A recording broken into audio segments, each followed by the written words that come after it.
अज्ञानतिमिरान्धस्य ज्ञानाञ्जनशलाकया चक्षुरुन्मीलितं येन तस्मै श्रीगुरवे नमः। शङ्करं शङ्कराचार्यं केशवं बादरायणं सूत्रभाष्यकृतौ वन्दे भगवन्तौ पुनः पुनः। श्रुतिस्मृतिपुराणानाम् आलयं करुणालयं नमामि भगवत्पाद शङ्करं लोकशङ्करम्। ओम श्री सद्गुरु चरण कमलेभ्यो नमः। ओम श्री शंकराय नमः। वासुदेवेन्द्र योगीन्द्रं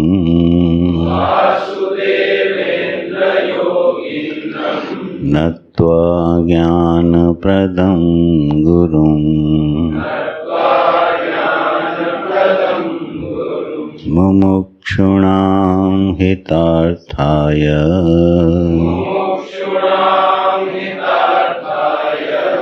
तत्त्वबोधोऽभिधीयते।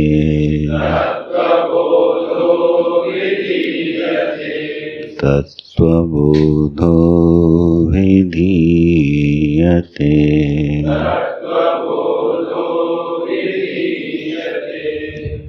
नारायण। 37वां परिच्छेद है। ब्रह्मैवाहमस्मीत्यपरोक्षज्ञानेन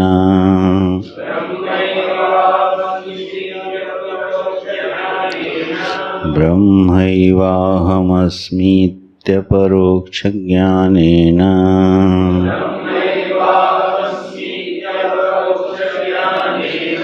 निखिलकर्मबन्धविनिर्मुक्तो जीवन्मुक्तः कर्माणि गतिविधानि आगामि संचित् प्रारब्धभेदेन त्रिविधानि सन्ति।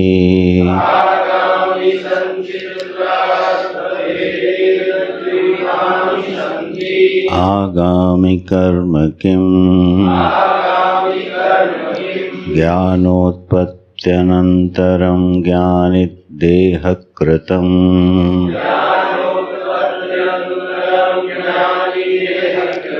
पुण्यपापरूपं कर्म यदस्ति तदागामि कर्मेत्यभिधीयते। संचितं कर्म किम् अनन्तकोटिजन्मनां बीजभूतं सत्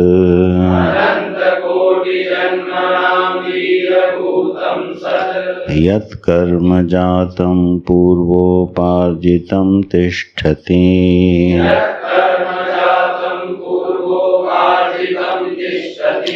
तत्सञ्चितं ज्ञेयम् प्रारब्धं कर्म किम् इदं शरीरमुत्पाद्येह लोक एव सुखदुःखादिप्रदम्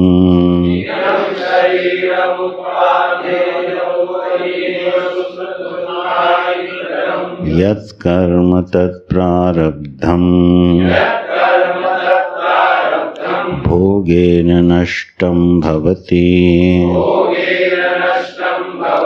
प्रारब्धकर्मणां भोगादेव क्षय इति न्यायात्।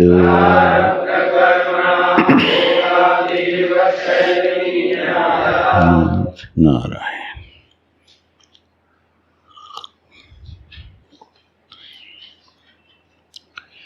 तो जीवन मुक्तः कः, जीवन मुक्त कौन है, इस प्रश्न की उपस्थापना करके भाष्यकार भगवान उसका विवरण करते हैं। तो जिसकी बुद्धि में अनात्म जो पदार्थ हैं वह बाधित हो गए हैं और आत्म रूप से आत्मा का बोध जिसकी बुद्धि में अपनी यथार्थ महिमा के साथ प्रकाशित होता है, वह जीवन मुक्त है। तो उसका अनुभव कैसा है कि वह अपने को असंगोहम सच्चिदानंद स्वरूपोहम स्वप्रकाश रूपोहम इत्यादि दृढ़ निश्चय के रूप से साक्षात अपरोक्ष करता हुआ विद्यमान रहता है। तो मैं जो है इस मैं का शोधन करके और अभेद दृष्टि का संपादन करते हुए अनात्म पदार्थों से जो अपनी ममता को और अहंता को छोड़ देता है और इस कारण वह कर्म के बंधन से मुक्त हो जाता है। तो उसी का आगे विवरण कर रहे हैं। ब्रह्म एव अहम अस्मि इति अपरोक्ष ज्ञानेन, इस ज्ञान के द्वारा, इस अपरोक्ष साक्षात ज्ञान के द्वारा कि ब्रह्म एव अहम अस्मि, मैं ब्रह्म ही हूँ, ऐसा एवकार यहाँ दृढ़ निश्चय के लिए है। दृढ़ निश्चय जब होगा तो एवकार का प्रयोग होगा, मैं ब्रह्म ही हूँ, इसके अतिरिक्त और मेरी कोई पहचान बनेगी नहीं। जो भी मैं के साथ पहचान जुड़ेगी वो आगमा पायनी होगी, क्योंकि कोई भी उपाधि शाश्वत नहीं होती है। हर उपाधि का जन्म होता है और हर उपाधि मिट जाती है। कोई भी जो संघात है वो बनता है और बिगड़ता है। तो यह पूरा दृश्य प्रपंच, यह पूरी सृष्टि त्रिगुण संघात रूप होने के कारण ये व्यक्त और अव्यक्त होती रहती है। व्यक्त को जन्म कहते हैं और अव्यक्त को मृत्यु कहते हैं। व्यक्त भाव माने प्रकट हो जाना, अभिव्यक्त हो जाना, यह जन्म है और अपने मूल स्वरूप में लौट जाना, कारण से अभिन्न हो जाना, यह मृत्यु है। जैसे घट है तो वह घट अव्यक्त से व्यक्त होता है, तो घट का जन्म हो गया और उसके बाद वह अपने उपादान कारण मिट्टी में जब मिल जाता है, उससे अभिन्न हो जाता है, तो वह उसकी मृत्यु कही जाती है। तो अव्यक्त भावापन्न होना ही मृत्यु है और व्यक्त भावापन्न होना ही जन्म है। ठीक है, इसलिए मृत्यु का अर्थ विनाश, आत्यंतिक नाश, यह जो अर्थ हैं यह इसी भाव में ग्रहण करने चाहिए। अव्यक्त से व्यक्त और व्यक्त से अव्यक्त होना, यह इस वर्तमान सृष्टि का, प्रपंच का प्रवाह रूप लक्षण है और यह कदाचित कस्मिन काले ठहरता नहीं है। प्रकृति का जो प्रवाह है वो कभी स्थिर नहीं होता है, हमेशा एक रूप को छोड़कर दूसरे रूप का ग्रहण करता ही रहता है। यही इस सृष्टि का प्रवाह है। इन्हीं के संघात से उपाधियों का निर्माण होता है। तो देह आदि की जो उपाधियां हैं ये संघात रूप हैं और इससे हमारा एक संबंध बन जाता है और उसी संबंधानुभूति के कारण हमें सुख और दुख की प्राप्ति होती है। तो इसकी मूल जो उपाधि है मैं की, वह देह है, देहोहम। तो यह उपाधि प्राकृतिक है। और जो दूसरी उपाधियां हैं, ब्राह्मणोहम, क्षत्रियोहम, यह शास्त्रज हैं या सांस्कृतिक हैं, यह प्राकृतिक नहीं है। पंचभूतों का संघात के रूप में उपलब्ध हो करके इस स्थूल शरीर, सूक्ष्म शरीर का बन जाना, प्रकट हो जाना, यह प्राकृतिक प्रक्रिया है। लेकिन ब्राह्मणोहम, क्षत्रियोहम, यह प्राकृतिक नहीं है, यह सांस्कृतिक है।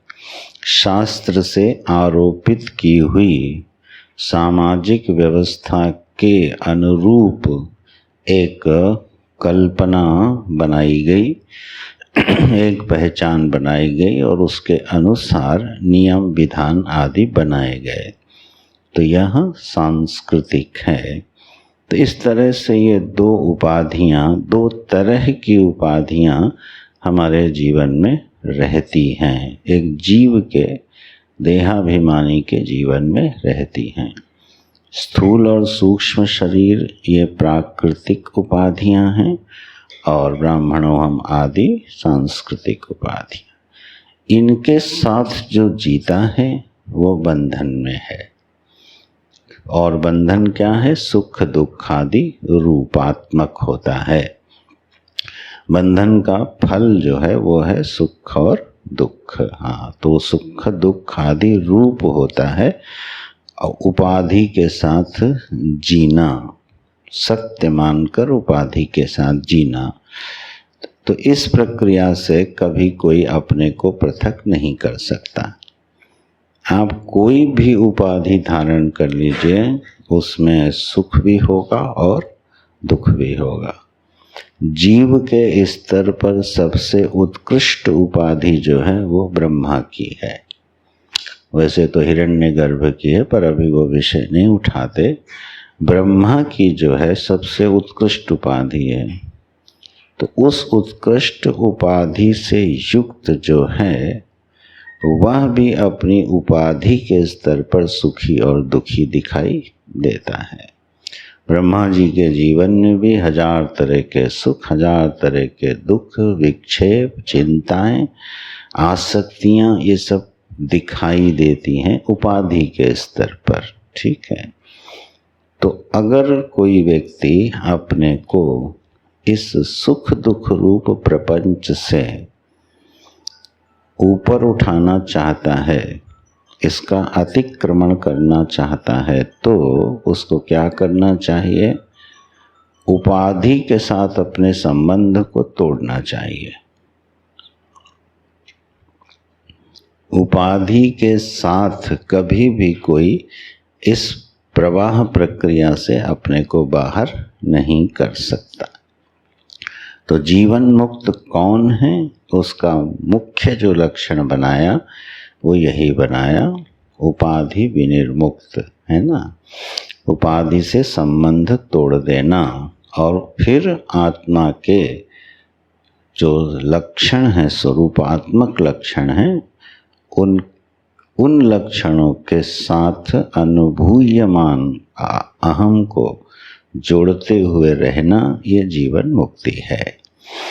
उसी का एक वाक्य बनेगा, ब्रह्म एव अहम अस्मि इति।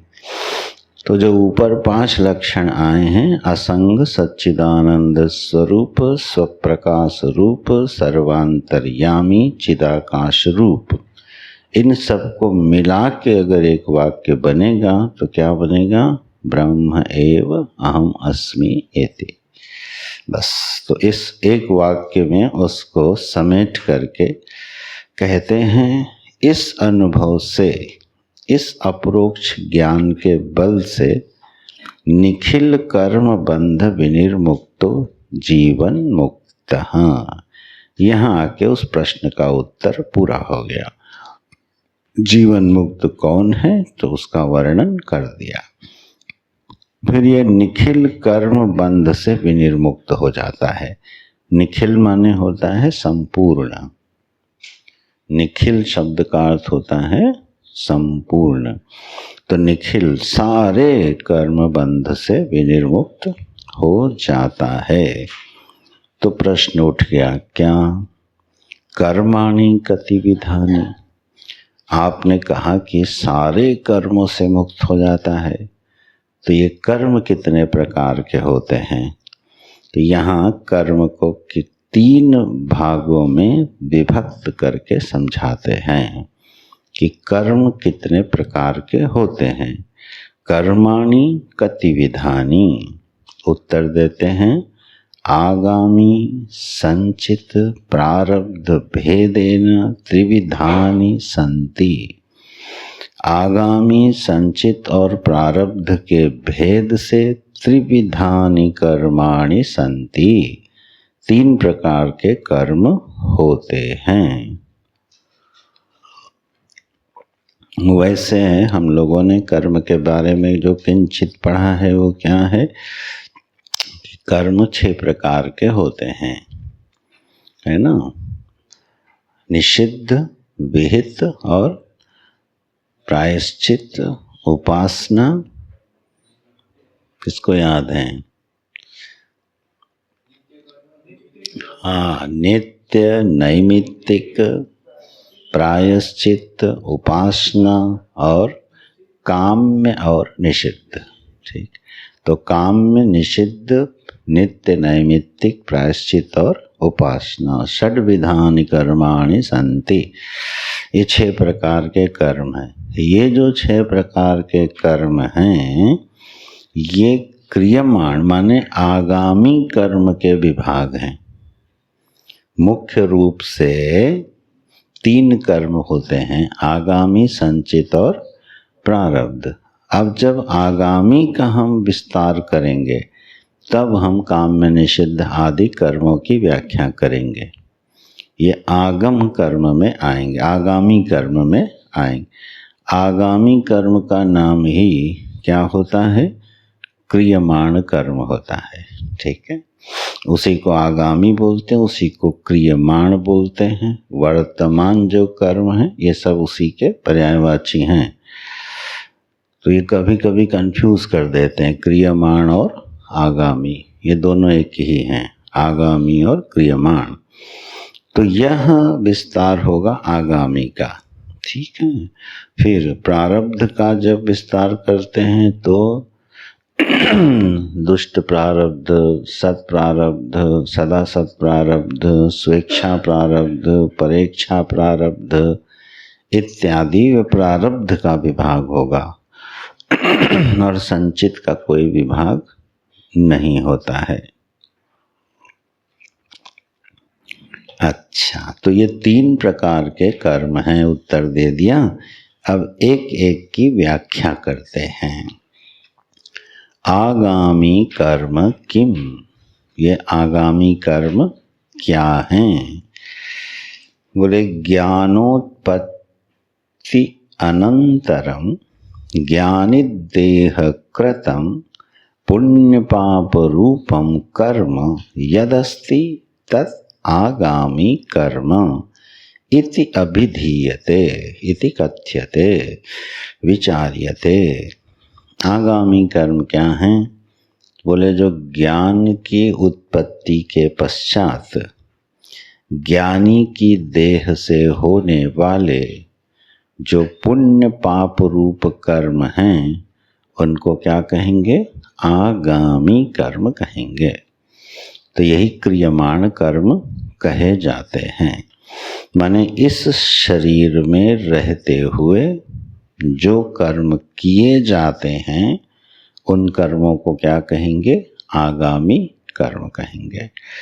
यहाँ ज्ञानी के जीवन में और अज्ञानी के जीवन में किस भेद से रहते हैं यह विचारणीय है। ठीक है, क्रियमाण जो कर्म हैं, जो कर्म शरीर से शरीरी के द्वारा किए जा रहे हैं, वह कर्म या तो पुण्यात्मक होते हैं या पापात्मक होते हैं अज्ञानी के जीवन में, पुण्य वाले कर्म या पाप वाले कर्म होते हैं। ठीक है। अज्ञान दशा में रहते हुए कोई क्या तटस्थ कर्म किया जा सकता है जो ना पुण्य की श्रेणी में आए और ना पाप की श्रेणी में आए?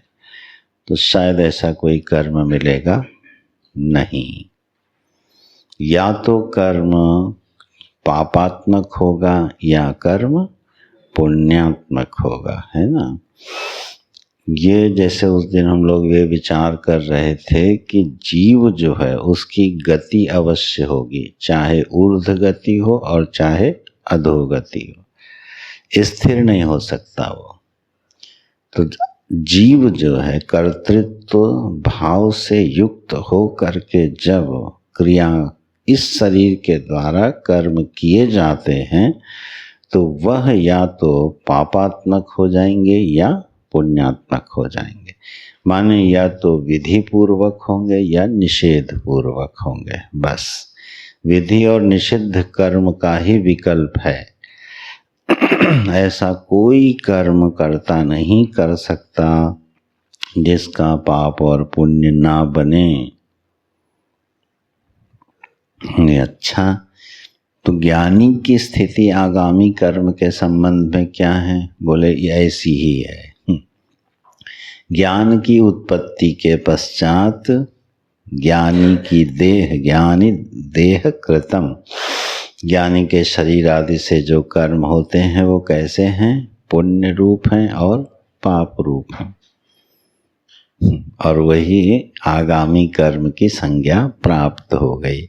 अब लक्षण जो यहाँ किया है वह उस लक्षण में ज्ञानी अज्ञानी के कर्मों का कोई विशेष नहीं किया, उन्होंने भेद नहीं किया, कोई लक्षण भेद नहीं बताया, क्योंकि शरीर से होने वाले पुण्य पाप कर्म ये तो अज्ञानी भी करता है और ज्ञानी भी करता है। तो भाई दोनों में कोई अंतर है? हाँ, तो उसका विवरण आगे मिलते हैं। इसमें जो अंतर पड़ता है, एक चीज में ध्यान से समझने वाली है इस वाक्य में, ज्ञानी की देह से पुण्य कर्म भी हो रहे हैं और पाप कर्म भी हो रहे हैं। ठीक है। अब ये जरा बहुत सावधानी से समझने वाली बात है। क्या ज्ञानी के जीवन से भी पाप कर्म होता है?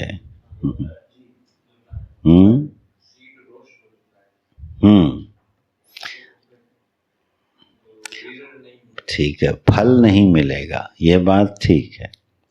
ज्ञानी के क्रियमाण कर्मों का फल ज्ञानी को प्राप्त नहीं होता है और अज्ञानी के क्रियमाण कर्मों का फल अज्ञानी को प्राप्त होता है, इस जन्म में भी और संचित होकर के प्रारब्ध होते हुए अगले जन्मों में भी। लेकिन ज्ञानी किसी ऐसी विधा को जान गया है कि उसकी देह से पुण्य होवे तो पुण्य और पाप होवे तो पाप।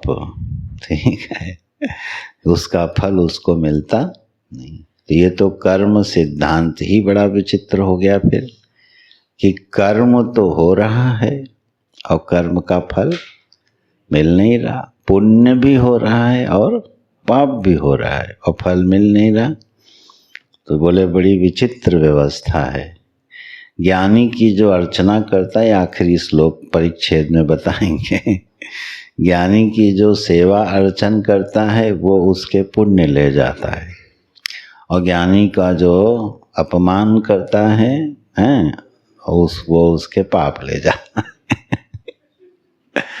ठीक है, और ये श्रौत मत है, श्रुति में भी आया है, तम आत्मज्ञम कामाहा विभूतिम अर्चयेत, ऐसा एक मुंडक में है श्रुति। कामना युक्त लोगों को क्या करना चाहिए? आत्मज्ञानियों की अर्चना करनी चाहिए। ठीक है, तो भाई कर्म होगा तो पाप पुण्य तो बन रहा है, फल भी बनेगा, उस नियम में बाधा नहीं है।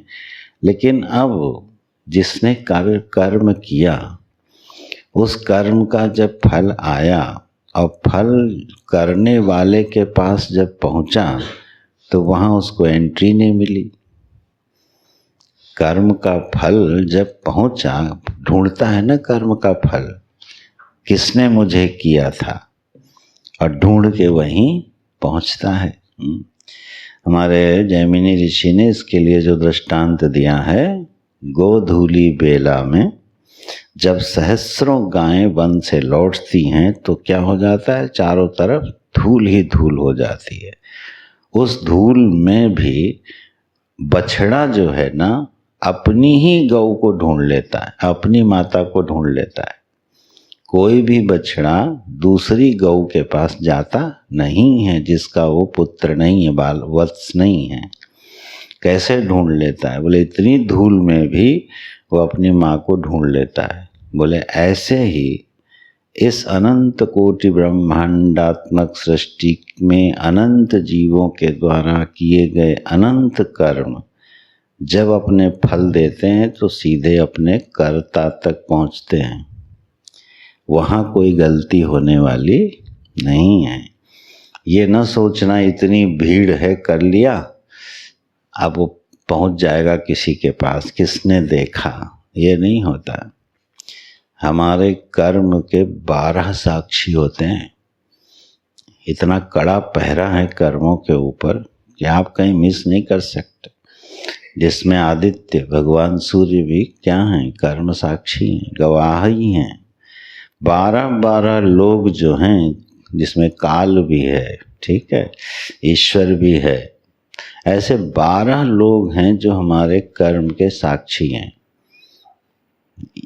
क्या बताते हैं फल देते समय? हाँ, इसी को देना, पक्का इसी ने किया था, चाहे अच्छा हो चाहे बुरा। हाँ, तो इधर उधर नहीं हो सकती है व्यवस्था। तो ज्ञानी के पास एक ऐसी कला आ गई है कि अब वह कर्म तो होता है उसके जीवन से, लेकिन वो उस कर्म का कर्ता नहीं होता है। बोले कर्ता तो वही है, फिर कर्ता क्यों नहीं होता है? बोले चलो करणवत मान लो। जैसे पेन जो है लिखती है ना, तो लेखन क्रिया पेन से हो रही है, लेकिन कर्ता कौन माना जाता है? लिखने वाला। और फल कहाँ पहुँचता है? लिखने वाले पे। पेन को कोई फल नहीं मिलता। इसी तरह से मानो ज्ञानी की देह क्या हो गई? करण हो गई। ठीक, उस करण का उपयोग किया जाता है। कभी उसका स्वभाव उपयोग करता है, कभी उसके संस्कार उपयोग करते हैं, कभी समष्टि उस शरीर का उपयोग करती है, कभी व्यवस्थाएं, प्राकृतिक व्यवस्थाएं उस शरीर का उपयोग करती हैं। इसी को परेक्षा प्रारब्ध, स्वेच्छा प्रारब्ध आदि से व्याख्या की जाती है। तो ज्ञानी की देह जो है वो करण मात्र रह गई है, वो उसका कर्ता नहीं है। देखो, कर्ता बनने से पहले भोक्ता बनना जरूरी होता है। ठीक है, भोक्ता जो है वो अंतरंग है, उसकी अपेक्षा कर्ता बहिरंग है। इसलिए कोशों की दृष्टि से जब विचार करते हैं तो कर्तृत्व रहता है विज्ञानमय कोश में और भोक्तृत्व रहता है आनंदमय कोश में, प्रियमोद प्रमोद आदि वृत्तियों के सहित। तो हमको कर्म करने के लिए, कर्ता को कर्म करने के लिए प्रेरित कौन करता है? भोक्ता भाव। भोक्तृत्व ही कर्तृत्व का प्रेरक होता है। अब ज्ञानी की स्थिति क्या है? वो पहले से ही सच्चिदानंद स्वरूपो हम। अब उसके लिए कोई भोग बचा नहीं, क्योंकि उसके जीवन में कोई भोग नहीं बचा है, वो तृप्त आत्मा है।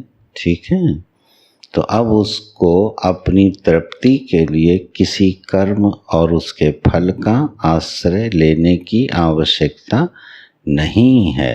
ठीक है। जैसे क्षुधा पूर्ति के बाद जब भोजन आदि से निवृत्त हो जाता है, क्षुधा पूर्ति हो जाती है, उसके पश्चात भोजन की इच्छा समाप्त हो जाती है। फिर चाहे जितना मधुर व्यंजन सामने होवे, दिव्य से दिव्य व्यंजन होवे, जिस समय पेट भरा है, पूर्णतया तृप्त है, उस समय क्या है, उसकी आवश्यकता उसको नहीं है।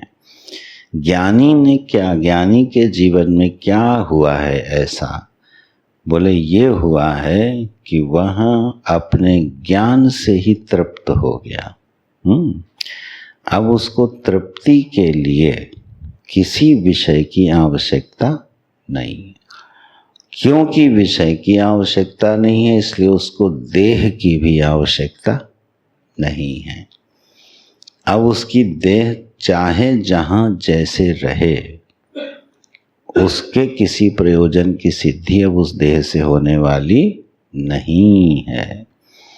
तो ऐसी अवस्था में ऐसे अपने ज्ञान के बल से विहार करने वाला जो है, उसी को ज्ञानी महापुरुष कहते हैं।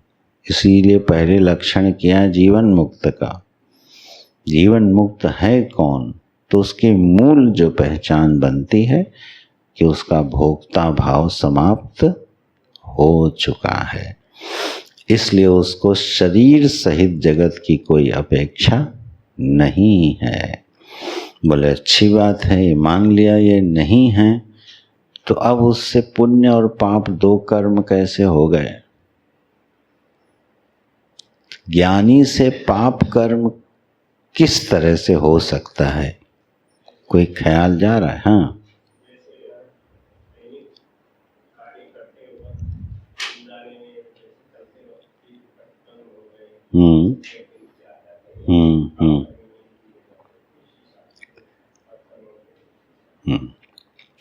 तो कुछ कर्म ऐसे हैं जो पाप कर्म की श्रेणी में आते हैं, स्वाभाविक रूप से आते हैं, ठीक है, वो उससे होते हैं। दूसरा, और ज्ञानी की अपनी दृष्टि में कोई पाप पुण्य नहीं होता है। ये पाप पुण्य की व्याख्या कौन कर रहा है? अज्ञानी, जो सामने देख रहा है। और वो जब निकला और सामने मंदिर पड़ा और वो उसने प्रणाम भी मान लो नहीं किया, चला गया अपनी मस्ती में। सामने कोई व्यक्ति कष्ट में पड़ा है और वो अपनी मौज में है, वो रुका तक नहीं, ठीक। तो अब ये नैमित्तिक अपराध हैं कि नहीं है? अज्ञानी जब अपनी दृष्टि से देखेगा तो क्या कहेगा? ये तो देवालय के आगे निकल कर उसने प्रणाम नहीं किया, क्योंकि ये पाप कर्म है। जब देवालय के सामने से गुजरें, किसी संत के सामने से गुजरें, तो कायिक वाचिक मानसिक कोई ना कोई प्रणाम होना चाहिए। देवालय के सामने से निकलते हैं, शिखर दर्शन का विधान है ना। शिखर का दर्शन करने से भगवत दर्शन माना जाता है। तो वो करे और हाथ जोड़े प्रणाम करे। अब ज्ञानी कर भी सकता है और नहीं भी कर सकता है, और ये कोई जानबूझ के नहीं कर रहा है, ये उसके प्रवाह में है। पूर्व जो उसका जीवन जिस अभ्यास के वशीभूत रहा है, तो ज्ञानोत्पत्ति काल में भी वो क्या करता है? वो अभ्यास जारी रहता है, ठीक है। गुरुदेव इसके लिए बड़ा विनोद हंस के बड़ा हंसाते बहुत थे। वो बोले, ज्ञानी लाइक मी, साउथ इंडियन ज्ञानी और एक नॉर्थ इंडियन ज्ञानी। तो जब साउथ इंडियन ज्ञानी आएगा तो वो कहेगा रसम और भात कहाँ है, और वो फिर ऐसे सटका मारेगा। नॉर्थ इंडियन ज्ञानी आएगा तो कहेगा खस्ता कचौड़ी कहाँ है। तो उसका जो अभ्यास है वो अभ्यास चलेगा, साउथ इंडियन वाले का साउथ इंडियन अभ्यास चलेगा। इससे ज्ञान अज्ञान की पहचान नहीं होती है। तो निषिद्ध कर्म जो हैं वो किसकी दृष्टि में हैं? अज्ञानी की दृष्टि में है। अब ऐसे में बहुत कर्म उसको ऐसे दिख सकते हैं जो लगेगा कि ये ज्ञानी तो अपराध कर रहा है, ठीक है ना। अब मान लो अवधूत जड़ भरत जी थे, यज्ञोपवीत था, लेकिन कभी संध्या वंदन करते थे? नहीं करते थे। कोई वर्णन नहीं आता है, उन्होंने तो गायत्री मंत्र तक नहीं सीखा अपने पिता से, सिखा के हार गए, लेकिन यज्ञोपवीत तो था। तो एक विद्वान देखेगा तो क्या कहेगा, अरे ये घोर नरक में जाने वाला प्राणी है, यज्ञोपवीत धारण करता है और गायत्री संध्या नहीं करता है, उपासना नहीं करता, गायत्री जप नहीं करता, नारायण, ये तो कहाँ जाएगा, साक्षात नरक में जाएगा। ये कौन व्याख्या कर रहा है? अज्ञानी। तो अब यज्ञोपवीत धारण करके संध्या न करना ये निषिद्ध कर्म हुआ कि नहीं हुआ? इसलिए यहाँ भाष्यकार ने लिखा है पुण्य पाप रूपम कर्म। ज्ञानी की देह से अज्ञानियों की दृष्टि से पुण्य कर्म होंगे और पाप कर्म होंगे। उसकी स्वदृष्टि से जब कर्तृत्व ही नहीं रहा तो पुण्य पाप कहाँ से रहेगा? और कर्तृत्व इसलिए नहीं रहा क्योंकि भोक्तृत्व नहीं रहा, ठीक है। ऐसे यह एक उसकी अंतरंग अवस्था का वर्णन है। साधकों को इसका अभ्यास करना चाहिए। कैसे अभ्यास कर सकते हैं? ज्ञानी की इस महिमा को अपने चित्त में पहले उपस्थित करना चाहिए और फिर अपने को उससे मिलाना चाहिए, तो अभ्यास हो जाएगा, ठीक है। तो अब वह नित्य तृप्त रहता है, स्वभाव से तृप्त रहता है। अब अपने से मिलाओ इसको कि हमारे जीवन में तृप्ति का अभाव दिखता है। क्यों दिखता है? क्योंकि किसी न किसी विषय की आकांक्षा है। हमको लगता है जब तक वह विषय हमको प्राप्त नहीं हो जाएगा तब तक जीवन अधूरा ही है, ठीक है ना। आदमी बोलता भी है, देखो इतना ये अवशिष्ट कर्म बचा है, ये हो जाने के बाद क्या होगा? तृप्ति हो जाएगी। गृहस्थाश्रम में तो 2-3 सेट वाक्य हैं, बिटिया विदा हो जाए, है ना, बिटिया विदा हो जाए, बस उसके बाद कोई काम नहीं है। और बिटिया विदा करने के बाद जब साल भर बाद मिलो तो और उलझ गए हैं। कहाँ? अरे आज करवा चौथ में बिटिया की पहली शादी की करवा चौथ है, सब सामान ले जाना। 10 काम और उलझ गए सामने। उसके बाद आ गए नाती पोते, वंश परंपरा बढ़ गई, तो अब दादाजी और उलझ गए। कहाँ भैया तृप्ति मिली? भाव क्या था? बस क्या हो जाए? बिटिया। ऐसे ही दूसरा एक होता है, बस अपना एक मकान बन जाए, है ना। बड़े दिन हो गए किराए पे रहते रहते, मकान मालिकों का ताना सुनते सुनते, सामान उठाते उठाते, बस एक झोपड़ी हो जाए, ठीक। और हो गई। उसके बाद बोले तृप्त हो गए? बोले तृप्त कहाँ हो गए? या तो उस घर का विस्तार करना है और नहीं तो मेंटेन करना है। बड़े स्वामी जी तेजोमैन स्वामी थे ना, उन्होंने बड़ी मज़ेदार बात कही। बोले आप होटल में होते हो, किसी के घर में होते हो, अपने घर में होते हो, है तो सब ईंटे पत्थर की दीवार और कमरा ही, ये हमारा घर है, ये कैसे पहचानोगे? बोले जब आँख खुले और कहीं नज़र पड़े, अच्छा ये कुंडी नहीं ठीक हुई अभी। है? अरे अरे देखो प्लास्टर उखड़ा हुआ है, अभी तक मिस्त्री आया नहीं, तो समझना वो अपना घर है, ठीक है। और जहाँ ये भाव न आए, समझना वो धर्मशाला है। बड़ी मज़ेदार परिभाषा करी थी। तो ये सब क्या है, ये चिंतन ये करना चाहिए, इसका निषेध नहीं करना, प्रमाद नहीं करना है, केवल वो समझना है अंतर कि तृप्ति जीवन में किसी भी विषय की पूर्ति से होने वाली नहीं है, कभी नहीं होने वाली है। तो फिर क्या करें, विषय की पूर्ति करना बंद कर दें? बोले वो भी तुम्हारे हाथ में नहीं है, वो ऐसे बंद तो होगी नहीं। जब तक आत्मनिष्ठा नहीं होगी, विषय के साथ आकांक्षा वाला संबंध टूटेगा नहीं, ठीक है। लेकिन इस समझ के साथ जब हम विषय पूर्ति की दिशा में प्रयत्न करते हैं तो वो विषय हमें बांधते कम है, ये अंतर देखना। तो ठीक है, घर बनाना है, बहुत अच्छी बात है, लेकिन मालूम है कि घर बनाने से भी समस्या सुलझेगी और फिर भी बनाना है, ठीक। तो देखना, बनाने की क्रिया होगी, कर्तृत्व कम हो जाएगा। भोक्तृत्व कम हो गया ना, तो कर्तृत्व भी कम हो जाए, तो वो कर्म थोड़ा प्रवाह रूप में आ जाएगा, ज्ञानी के जैसी झलक मिल जाएगी।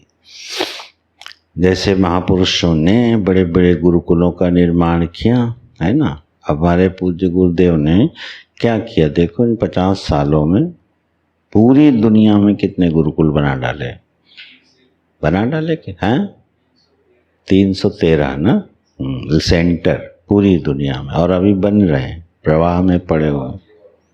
लेकिन उनसे कभी पूछो आपने कुछ बनाया? मैंने कहा बनाया, वो तो प्रवाह में क्या हुआ, बनता चला गया, वहाँ भोक्तृत्व नहीं है, ठीक है।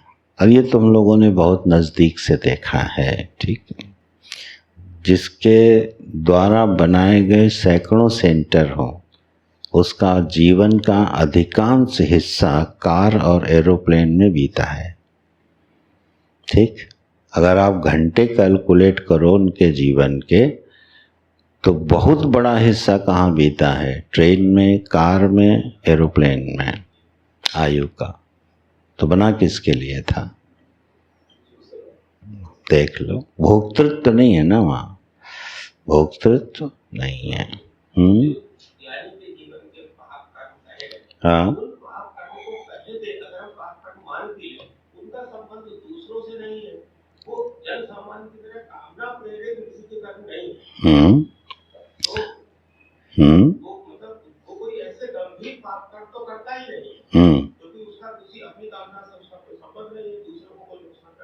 करता नहीं,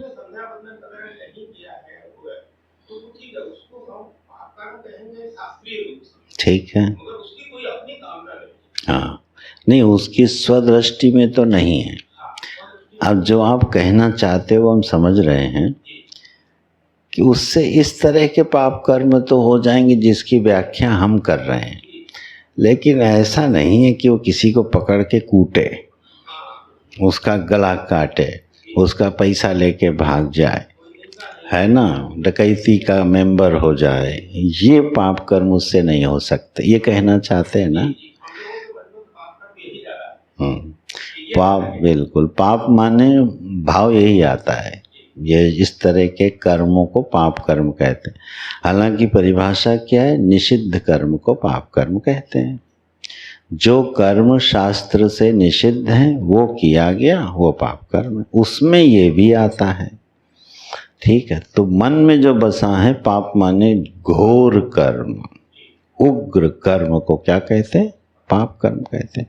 अर्जुन ने यही तो कहा था, घोरे कर्मणि माम नियोजयसि केशव। कहाँ नियोजित कर रहे हो, घोर कर्म में लगा रहे हो। तो इस तरह के पाप उससे नहीं हो सकते। फिलहाल मैं आपकी बात मान लेता हूँ, प्रश्न उत्तर काल में नहीं मानूंगा। ठीक है, इस पर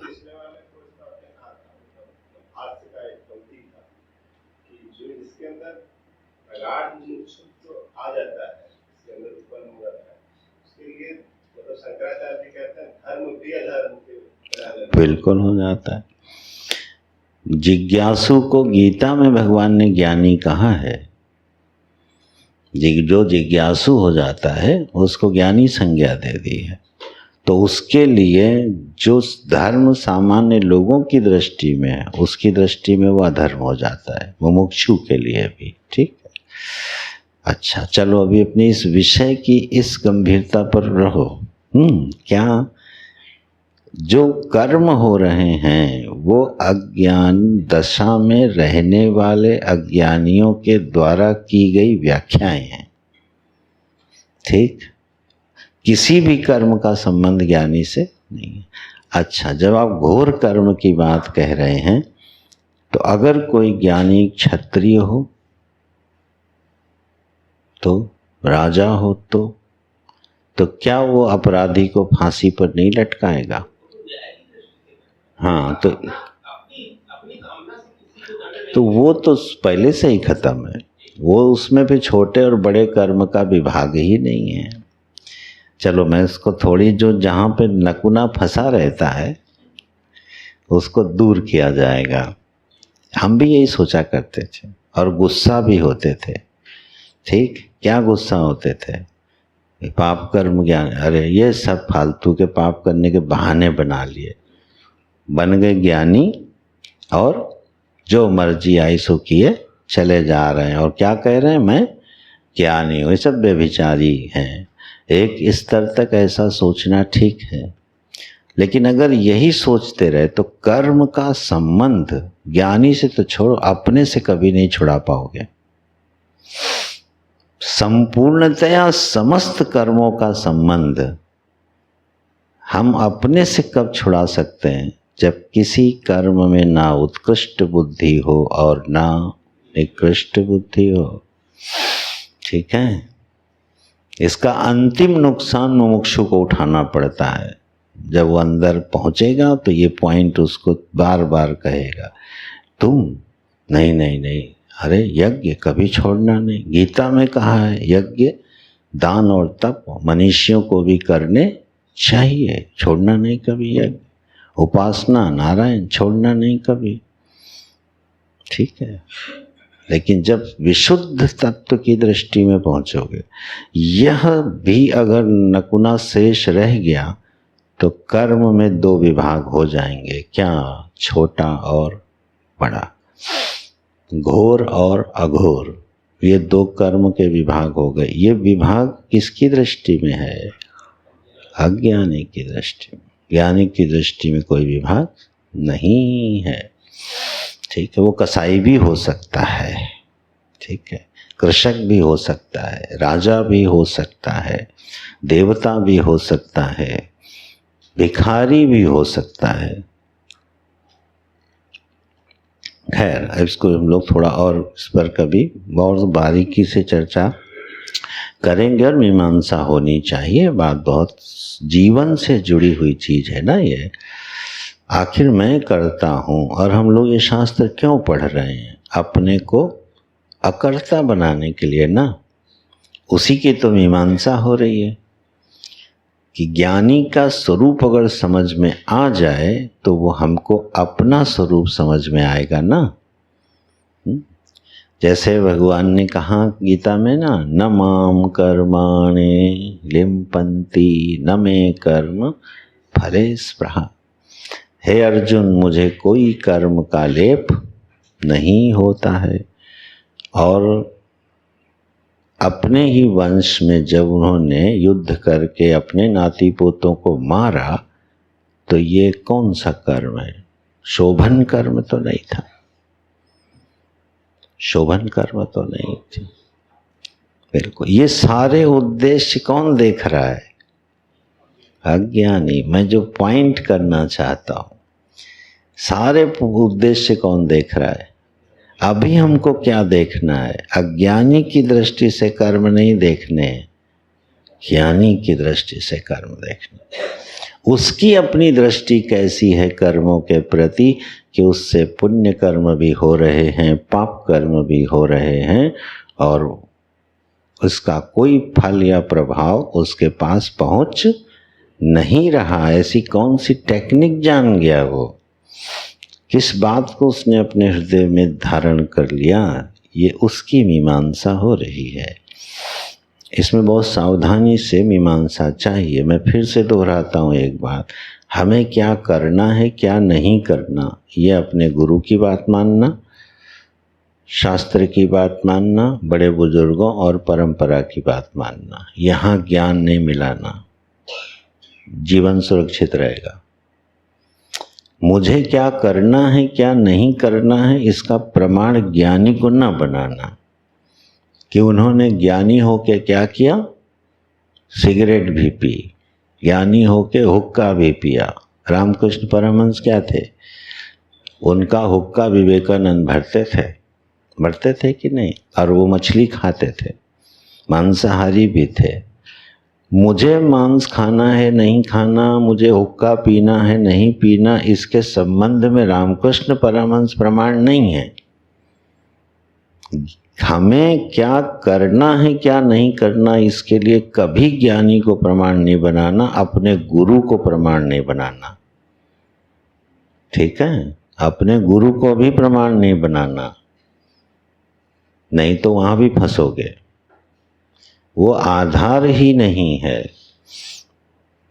इसको बहुत ध्यान से धारण कर लेना।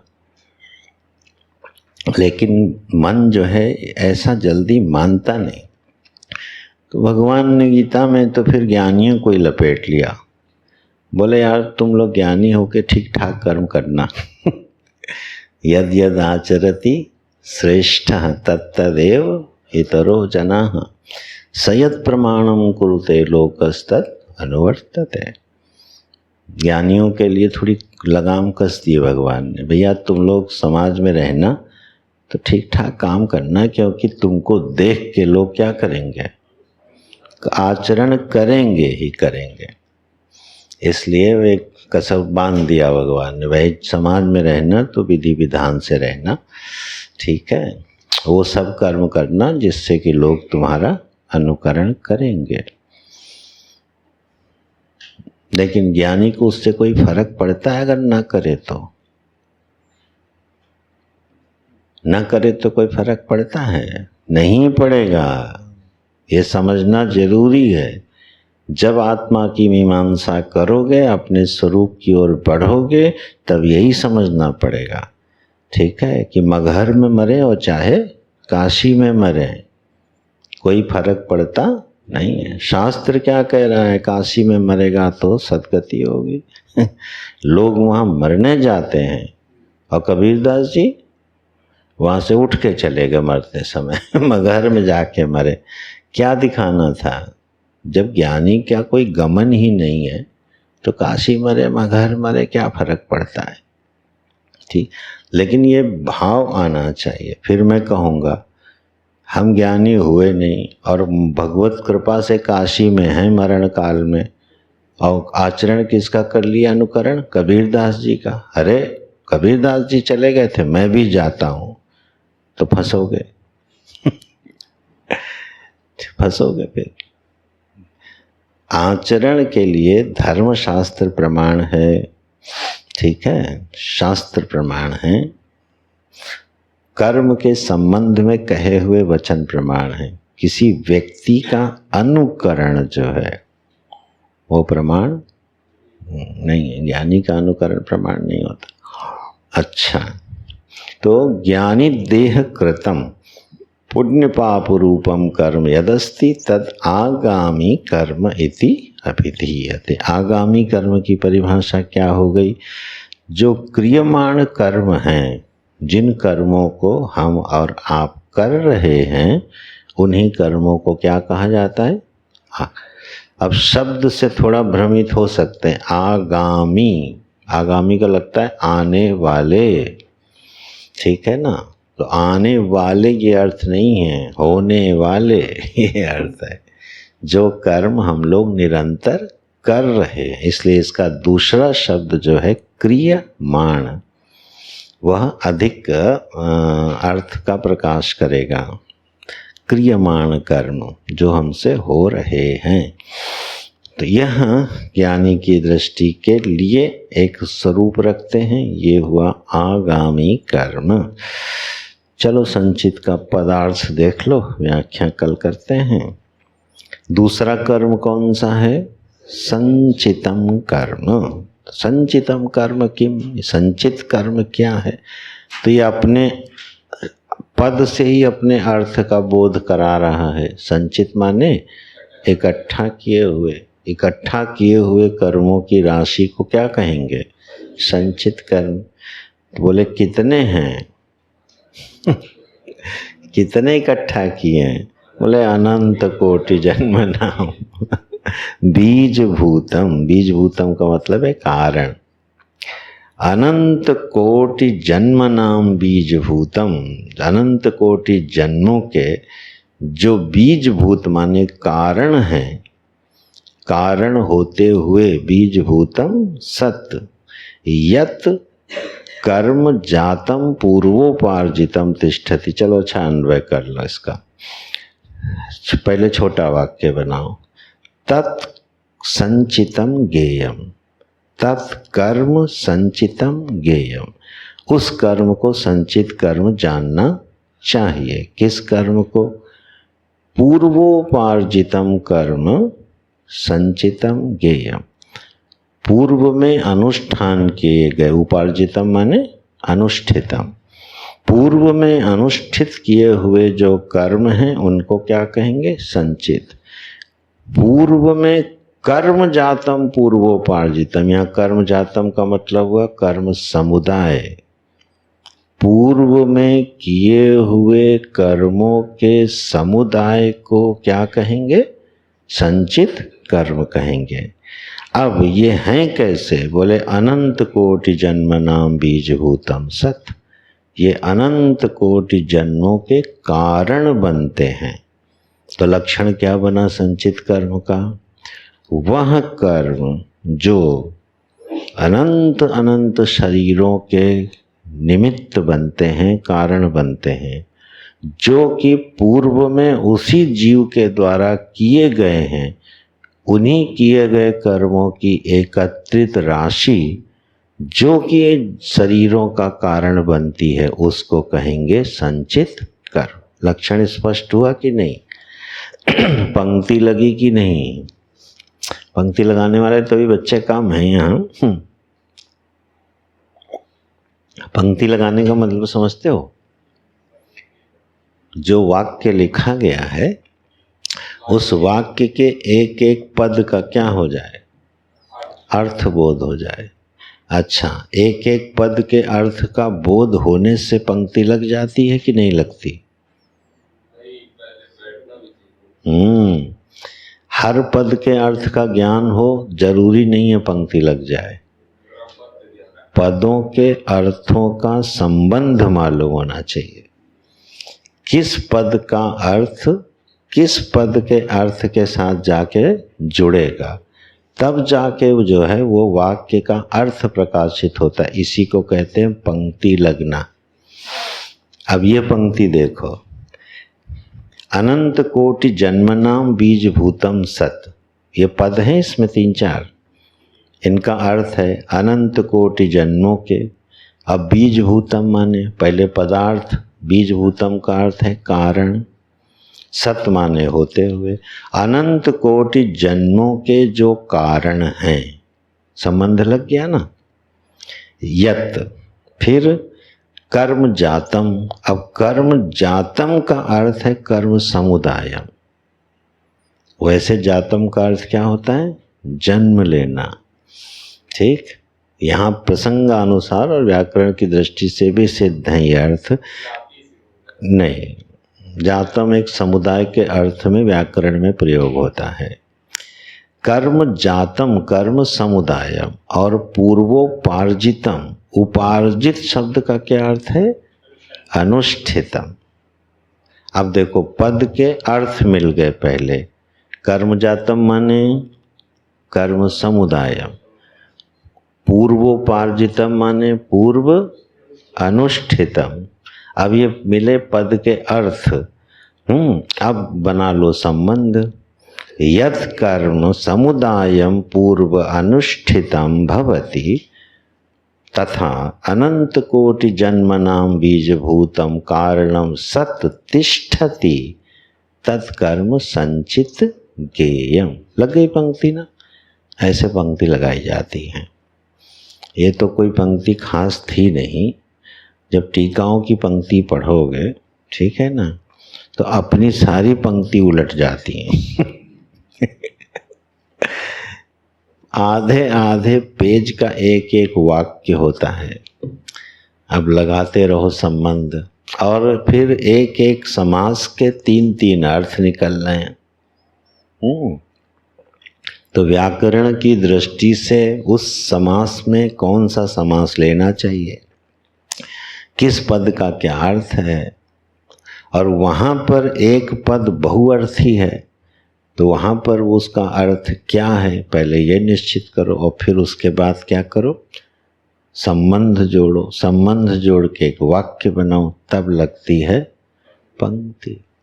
कैलाश आश्रम में, साधना सदन में, जितने ट्रेडिशनल आश्रम हैं, इनमें वाक्य सुनोगे, बच्चे एक दूसरे से पूछते हैं पंक्ति लगी कि नहीं। वो पंक्ति लगी कि नहीं लगी। बनास में भी यही चलता है, पंक्ति लगी यार, वो पंक्ति लग नहीं रही है। बड़ा मधुर होता है वो। तो ऐसे जो है पंक्ति लगाई जाती हैं। बोले ऐसा करो आचार्य जी, क्या आप सब पंक्ति लगा के एक वाक्य बना दो, छुट्टी करो। आचार्य जी का क्या काम है, खुद पंक्ति लगाएं बैठ के, संबंध बनाएं और आपको क्या करें, एक वाक्य बना के दे दें। वो तो दे देंगे बना के, आपको सुबह बना के देंगे, आप दूसरे दिन भूल जाओगे। कब नहीं भूलोगे, जब खुद पंक्ति लगाओगे, तब फिर शास्त्र कभी भूलोगे नहीं। इसलिए कभी अतिशय सरल के चक्कर में ना पड़ना कि वेदों का कोई सार ग्रंथ 10 पेज में लिख के दे दे, वेद समझ में आ जाए, वो कुछ नहीं आने वाले हैं। वेदांत जब भी पढ़ना, पंक्ति दर पंक्ति पढ़ना, तभी हृदय में घुसेगा। चलो अच्छा, अब कल हम लोग शेष ग्रंथ देखते हैं।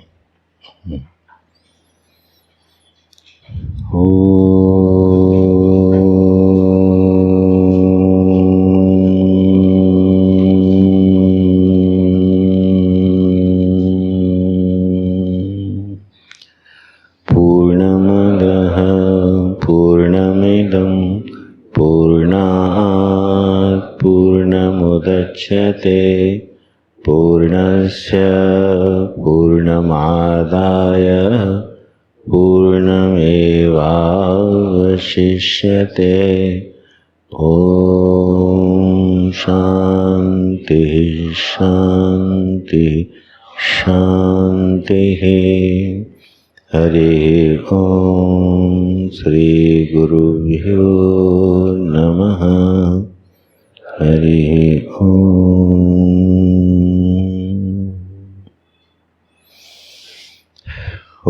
तत्सत्। नारायण।